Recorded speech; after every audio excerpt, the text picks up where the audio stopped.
latest edition of Slugger TV. This is the second part of our Reset series sponsored by the Ulster Bank, and in this episode we're going to be looking at tourism and the impact that COVID has had on it. And to go through this fascinating topic, we have Brona Moffett from the National Museums of Northern Ireland and Michael Stewart, hospitality consultant of 35 years. Michael, I just want to go to you first. How important is tourism to our local economy? Tourism is critical to our local economy. I've actually just got some figures here I'm going to refer to. In 2018, an estimated 5 million overnight trips in Northern Ireland. That brought in £968 million. Of that, trips from outside of Northern Ireland, of that figure, were 2.8 million, which represented £669 million. That equates into 2.2 million room nights. I could go on and on about figures. The bottom line is we did very well. We did very well in 2018. 2019, the figures aren't quite out yet, but what I can tell you from a Belfast perspective, there were 151 cruise liners came into Belfast in 2019. That represented a potential 285,000 people disembarking those cruise liners to either do something in Belfast, go up the north coast to Bushmills, etc., etc., etc. We talked about 35 years in the industry. I didn't start when I was 1, so I go a bit before that, back to the days of the Troubles. I remember the only boat coming down Belfast Lough was the Heysham ferry. So 151 cruise liners is phenomenal. We didn't get the accolade of Lonely Planet as a must-visit city by chance. That was a lot of hard work over many, many, many years from Tourism NI, Visit Belfast, all the statutory bodies. And basically, I'm very proud of Belfast, and with tourism, I think we've punched above our weight. And of course, we'll talk about this later, but there's a symbiotic effect there. Tourism needs hospitality and arts and leisure, and arts, leisure and hospitality needs tourism, amongst lots of other things. It's a critical piece of the Northern Ireland jigsaw. Very similar to Michael, the NISRA figures indicate that tourism is such an important part of our GDP. Our figures stack as well, that we recognise tourism's worth over £900 million at the latest NISRA figures. So its impact across the economy of Northern Ireland is absolutely substantial. It's not just, though, I think, about the monetary impact. Tourism is about a whole piece of civic pride. Mm-hmm. It's about societal well-being, and it actually hits at the heartland of programme for government delivery. Mm-hmm. So outcome number 10, in terms of place that we want to create, where we want to live, work and play, well, tourism hits all those pieces. So I think it's a very proud industry. I think it's an industry, as Michael said, has accelerated over the last 3-4 decades. I've certainly grown up with the industry, and I think we're at a place where tourism is at the pinnacle. Mm-hmm. And I think we have so much to deliver in terms of skills, in terms of civic pride. It's a pretty proud industry to work in. Mm-hmm. And Michael, you were talking a bit about you've been in this industry for a very long time. You would have been there during a very dark time, and obviously this is a refrain that we've heard during the pandemic. Well, we made it through the Troubles. And a famous viral video of the tourism chief in Northern Ireland in the 1970s saying, well, we've got a lower death rate than New York, so if we made it through that, how is this different from when you first started out in the industry, where you had all sorts of collateral and chaos raining around you? And just to finish off about that gentleman who ran the tourism board, whatever it was, I think he also was on the record saying, I'm not sure whether it would be a place I would want to come to. I need to go back and look at that, but I'm pretty sure he did say that. I started out in this industry in 1987. I finished university at Ulster, went off to London, and I'll give you a little bit of background. I took a phone call from a good friend, Pim Dam, who now has the Clandyboy Lodge, and he was doing a consultancy for Guinness, and they were opening this brand new bar. Anyway, the day he rang me was the Poppy Day Massacre in Enniskillen. And I said, why would I want to come back for an interview? Anyway, I did, and the rest is history, 35 years later. Back then, we all wax lyrical about the Cathedral Quarter as the beating heart, which it is. Mm-hmm. But I remember the Cathedral Quarter, it was Nick Price with Nick's Warehouse, and Willie Jack with the Duke of York. And the only thing going through those streets was tumbleweed. That was it. They were bombing and shooting everything. The city centre was a no-go area. But through the resilience of people and the sort of can-do attitude, we grew it. So hospitality has grown, and with tourism, a lot of tourism has organically grown. I mean, like, who would ever have thought that there would be black taxi tours going around the Shanklin Falls, looking at the murals of our history? But when you think about it, is it that much difference to going around Berlin with the Berlin Wall and the Stasi Museum, etc., etc.? So there's something there for everyone and everybody. And what I'll tell you the other thing about tourism has brought the communities together. There might be walls, but sometimes Robert Frost said, good fences make good neighbours. But these walls have brought people together. I know taxi drivers from both sides of the community who are both on the Shankill Road telling these great stories. Some of them are interesting stories and you wonder whether they're totally true or not, but never let the truth stand in the way of a good story. So we have come a multitude from where we were to where we are, but I'll tell you, we have a lot more to go. Once we get through this pandemic, the resilience of the people, you asked me about, we've come through a lot. I am fearful, and there's no point fudging that. I'm fearful specifically for hospitality because people's way of working and people's way of living will change forever. It won't change totally, but there will be elements where their night out will change. Do they go to the museum? Do they just look at it online? Do they go out as often? So there is a reset, there's a recalibration, but Northern Ireland will be up for it. Yeah, and Brona, you've obviously you're in a very people-facing business. You depend on people coming in through, and obviously a big part of our tourist offering here is our history and all the things that people go to. How have you found the impact that COVID has had on not, I was going to say your business, but obviously it's not really business, but Sure. but how have you found it's impacted your museum sector? Well, David, the resilience that Michael has referred to is absolutely at the heart of this. Starting with our staff, first of all, their resilience has been amazing. So we had a shutter museums on St Patrick's Day on the 17th of March, and that was a big decision. So we as museums are about access for all, and shutting was a huge thing. And that wasn't just for the National Museums of Northern Ireland, it was for the entire museum sector. It was a difficult decision to make. Working with our staff, first of all, so that resilience and ensuring our staff were okay, having them furloughed, what an impact. Who even knew what the word furlough meant on the 16th of March, and then suddenly it came into our lexicon. So there were definitely some changes in terms of working with our staff, having them furloughed, because simply they couldn't be in that space. We needed to work or swim our way through the regulations of what was coming at us. And then obviously our visitors, to say to them, sorry, our website says now we're shut and we'll refund some of those visits you'd pre-booked. And we had to sit down and think about, okay, how are we going to find our way through this? How do we enable access? So working with our brilliant team back of house, they were fantastic. Looking at how do we put our collections online? How do we make our stories more accessible for those that have tech accessibility through digital?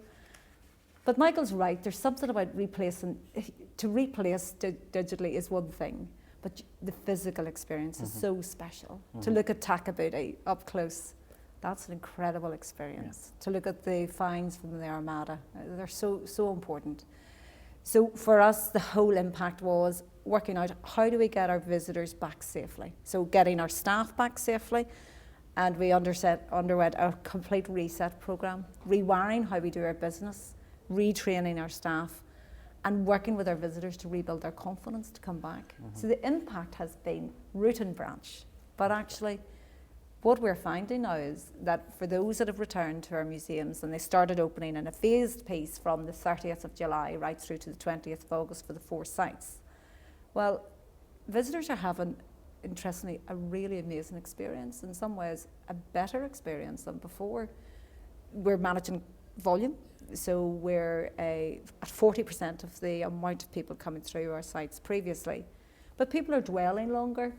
They are relishing their time there. They're really looking at the paintings. They're really enjoying their time in the outdoor space and the outdoor museums.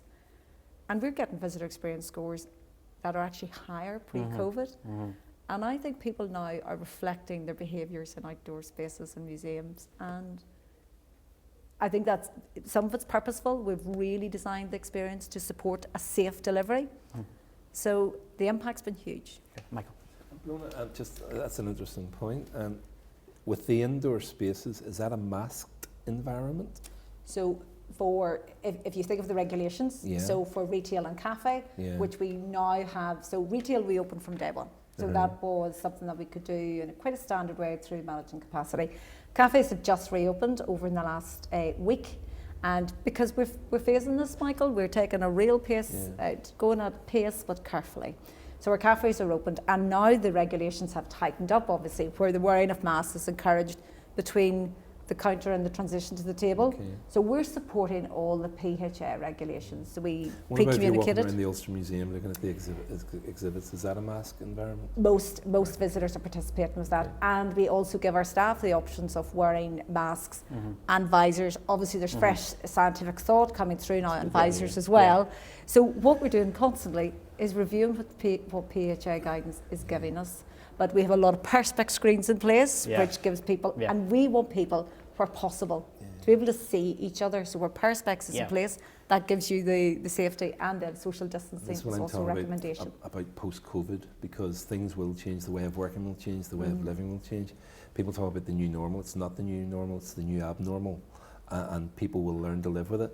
But you know, obviously we've got the island of Ireland and GB for our tourism, but we need to make sure that, you know, I said to some folk the other week, you need to have a minister of perception at Stormont, because until the perception is right globally that it's okay to travel, we're not getting the Americans back in to go to the Giant's Causeway and get maybe, you know, the cruise liners. So as much as we can do as an industry and as a country in every shape and form, the whole world has to step up so that everybody's confident and competent about travelling again. And one of the interesting things, obviously, I remember being out just a few weeks ago and being perplexed. I heard an English accent and it just stood out. Me and my friend, we all perked up when we heard this accent that wasn't, because we hadn't had very many tourists for months and months and months, and we were just amazed that people, and we actually talked to them as you do, and they were saying about they were over from Luton. An EasyJet plane flew over our house the other day.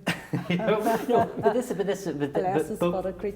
when we were talking to them and we were saying about it goes back to that perception thing. Apparently they were talking about they had real anxiety about is it safe to go? Is it safe to go do that? And they were actually going out and around the place, and I promise we did plug some museums, Brona. I'm glad to hear that. We did plug some museums, but if you look around the city centre, I mean, it's July and August. Normally you couldn't move for I never forget walking past the Visit Belfast office was the worst part of town to go past because the queues of tourists outside of it. Michael, just I have a role of president of the Belfast Chamber, so we're very much intrinsically involved in Belfast City Centre. I remember coming into the city centre when restrictions started to lift, and it was depressing. It took me back to the days of the tumbleweed around Cathedral Quarter.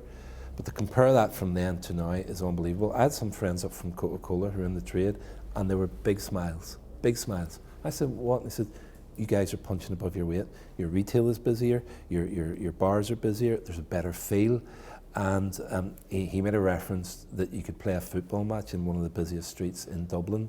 And Grafton Street, basically, they said you could, and it's also interesting to see that they're advertising on the radio stations that Dublin's a great place, you know, for people to go down. So the point I'm saying is, it comes back to this resilience and the people. We are back out.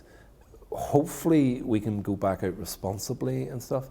But you know, the infrastructure is there, and it will always be there. We just need to play with that, and we need to make sure that the world out there knows that when they come in, we're ready for them. I think part of that is the delivery of a confident experience every day. I think really planning the visitor experience in terms of pre-booking, queue management, putting the right staff on the right point of the flow, participating in track and trace, a visitor flow rerouting, really clear definition of where people can go and actually what's off limits, just for their own safety. I think getting that right every single day helps build that confidence and helps get that message out. Sure. We're open for business. Yeah. It's a reset. There's Yeah. no doubt about Yeah. that, but we're still making it through. The other thing that's going to help us is we're small. Yeah. You know, we've got a small-ish population. You know, if you think about New York City, one of the biggest cities, best cities in the world with all the tourism, I don't know when it's going to come back. I don't know how they're going to come back, but we've got a chance to come back a lot quicker and a lot better, and take those American tourists back in who maybe don't feel that they want to vacate or have a vacation in America. But, you know, I was in the city again, I'm in the city quite often, and I was absolutely buoyed, and I am smiling now because I could see some of my chums who are tour guides walking around with mainly, it has to be said, British tourists, British and Irish tourists, talking about the Albert Clock and McHugh's Bar and the paintings. And then again, the other day, one of our local drinks companies had a walking tour for Belfast people of the murals, not the Shankill Falls, the art of the city centre, which was fantastic to see again. Yeah. And, you know, we are proud, and I'm proud that we're proud. I think that local pride is Yeah. a piece. I'm so excited that over the last decade in particular, we've become a mecca. Yeah. The Lonely Planet accolade has been amazing. But there's something in our local pride that I'm really excited about, that in these times our domestic tourists are really celebrating their spaces again and learning to love that sense of place. Yeah. So be it an outdoor museum, just be it a walk on the coastal path, people are now valuing their spaces in a different way, having temporarily had that freedom changed. Yeah. So I think there's a real rebirth of civic pride, and I can feel that coming through. And that's what international tourists love, when they come to a place that the local civic pride is belting out of. That's what we need. And just on that, obviously we're meeting at a time Derry has just gone back into an effective lockdown, even though there are some differences from what happened in March. And I know Stormont has launched a new scheme to encourage people to staycation, to give me a bit of money. Michael, just want to go to you on this. Obviously the COVID numbers are going in the wrong direction in Northern Ireland, in most parts of Northern Ireland. What could those policymakers sitting in Stormont, how are they managing this in your opinion, and what can they do to provide further support? How long have we got? Roll with it, go. It goes without saying that any government, whether it be the UK government, the American government, Northern Ireland government, they have an incredibly hard task to manage the pandemic, and it's this balancing lives against livelihoods that's come out. Unfortunately, there have been a lot of mixed messages coming from Stormont. And again, speaking from a hospitality point of view, you can't 1 week give everybody a eat out the help out voucher or £10, whatever it is, for that length of time, and you use it as much as you want, and not expect that there was probably going to be some sort of spike in the numbers. And Derry, London Derry, would have had eat out to help out like everybody else, and now it's stay in to help out, you know, because we gave you the chance to go out. People will say, did you abuse that as regards social distancing? But I'll say this also, the hospitality industry in Northern Ireland has got the strictest regulations on the islands of GB and Ireland, most of them self-imposed. In other words, it is one of the safest environments to go into. So when Arlene talks about the business was not the villain here, I'd love to know what's happened and changed in 2 weeks that all of a sudden business could be the villain.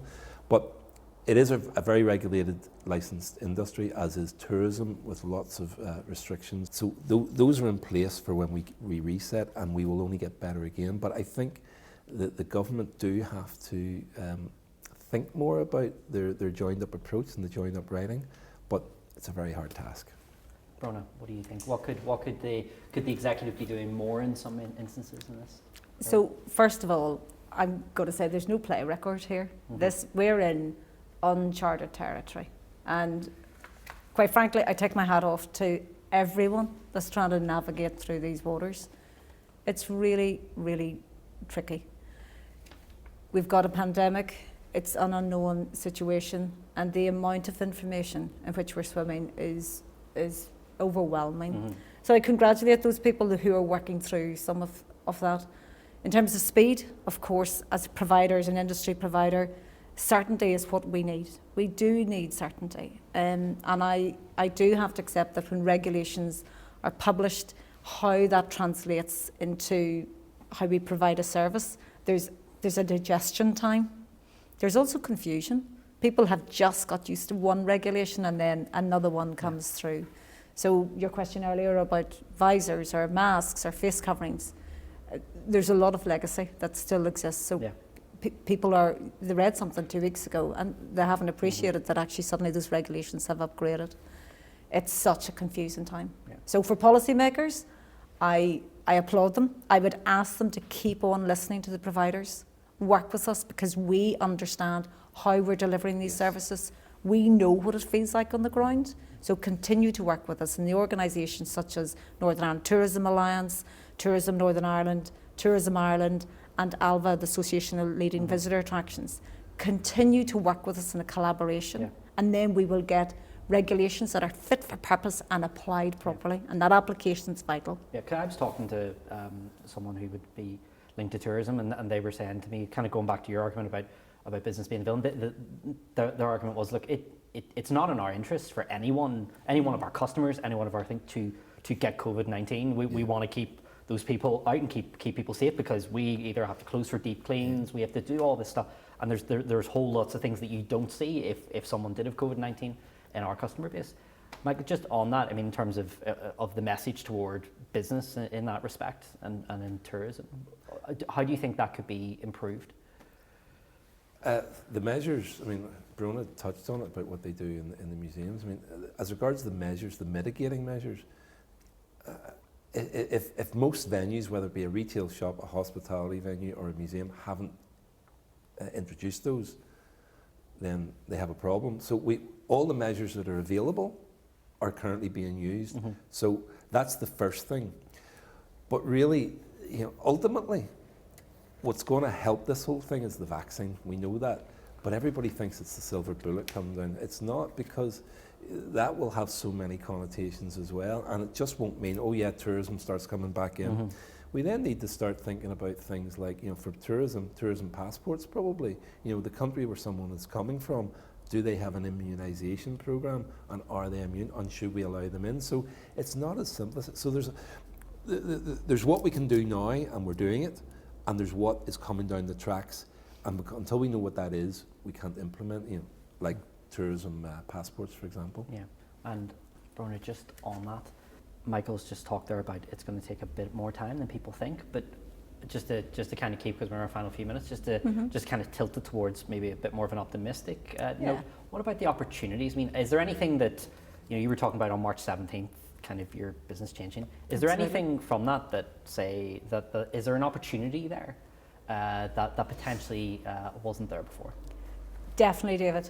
There's silver linings that we always have to look at. No one would have wished for this pandemic, but in terms of how we're resetting our business within the National Museums of Northern Ireland, we have set up pre-booking, for example. And so all our visitors now require, under track and trace, etc., to pre-book a slot. And that assures that capacity is COVID assured under the Good to Go scheme.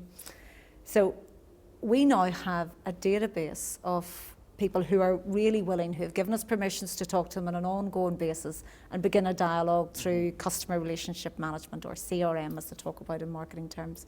So we're now able to talk to our visitors, our audiences, in a different way. We're able to communicate with them earlier. I think there's a bigger strategic piece in terms of the silver lining.